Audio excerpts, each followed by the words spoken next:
भांडूपमध्ये बसून सोम्या गोम्याने महाविकास आघाडीच्या वाटपाबाबत बोलू नये. तुझी लायकी किती आहे हे तुझ्या मालकाला काँग्रेस पक्षश्रेष्ठीने खडसावलं आहे याची बातमी आमच्याकडे आहे. उद्धवजी म्हणे आदेश 10 जनपदच्या मातोश्रीवरून आलेत की संजय राजाराम राऊतांचं थोबाड बंद करा. तंबी मिळाल्यानंतर एरंडेलसारखा चेहरा झालेला आहे. जागा वाटपाच्या चर्चेच्या बाता करण्याअगोदर तुझ्या मालकीची थोडी तरी इज्जत ठेवायची असेल तर सकाळचे थोबाड बंद कर आणि घरी बस. सामना अग्रलेख म्हणे काशी कलंकित झाली असा अग्रलेख लिहिला आहे. काशी कलंकित कधी झाली तर काही आठवड्या अगोदर तुझ्या मालकाचा मुलगा हा त्याच्या पापाचे प्रायश्चित करण्यासाठी पूजा अर्चा करण्यासाठी गेला होता. त्यामुळे काशीमध्ये गोमूत्र शिंपडण्याची वेळ आली होती. काशीला शुद्ध ठेवण्याचं काम आमचं हिंदुत्व विचारसरणीचं केंद्र आणि राज्य सरकार करेल. तुझ्या मालकाचा मुलगा हा काशीमध्ये येऊन जे पाप धुण्याचा प्रयत्न करतो त्याहीबद्दल जरा लिहिलंस तर बरे होईल. हिट अँड रन कायद्यात बदल केल्यामुळे कायद्याबाबत काही लोकांचे काही आक्षेप असू शकतात. त्याबद्दल आमचे केंद्र सरकार विचारही करेल. पण फक्त 2022 वर्षाचे आकडे पाहिले तर 47,000 लोक यांनी हिट अँड रनमुळे आपला जीव गमावला आहे. त्या सगळ्याबद्दल केंद्र सरकार म्हणून त्या दिशेने विचार होत असेल. त्यामुळे संजय राऊत सारख्या लोकांनी सरकारवर टीका करण्याचे कारण नाही. शेवटी लोकांचे जीव वाचवणं ही आमच्या केंद्र सरकारची प्राथमिकता आहे. राज्य सरकारवर टीका करणारा संजय राऊत त्याच्या मालकाच्या मुलाच्या कारनाम्याकडे लक्ष दे. कितीदा कुठे कुठे हिट झालं आणि कुठून कुठून रन झाले याची आता यादी दाखवायला गेलो तर राज्यात तुम्ही फिरवू देखील शकणार नाही. दिशा सालियन प्रकरणात कोणी बॉडी कुठे टाकली आणि पळून गेले हे आता बाहेर येणार आहे. त्यामुळे हिट अँड रनवर बोलण्याचा अधिकार संजय राऊत आणि मालकाला नाही आहे.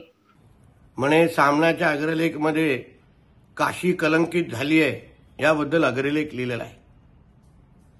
काशी कलंकित खऱ्या अर्थाने कधी झाली तर काही आठवड्या अगोदर तुझ्या मालकाचा मुलगा जे आपल्या पापाची प्रायश्चित करण्यासाठी काशीकडे गेला होता पूजा करण्यासाठी, त्यामुळे खऱ्या अर्थाने काशीमध्ये गौमूत्र शिंपडण्याची वेळ आली होती. म्हणून काशीला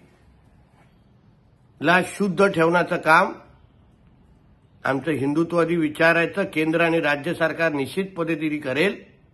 फक्त तुझ्या मालकाचा मुलगा एक काशीमध्ये येऊन आपले पाप धुण्याचा जो काय प्रयत्न करतो थोडा त्याहीबद्दल जरा अग्रलेख लिहिलास तर बरं होईल.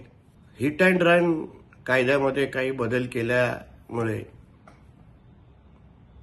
कायद्याच्या संदर्भात काही लोकांचे आक्षेप असू शकतात आणि त्याबद्दल आमचं केंद्र सरकार निश्चित पद्धतीने विचारही करेल. पण फक्त 2022 वर्षाचे आकडे बघितले तर 47,000 लोक या हिट अँड रनमुळे त्यांनी आपला जीव गमावलेला आहे.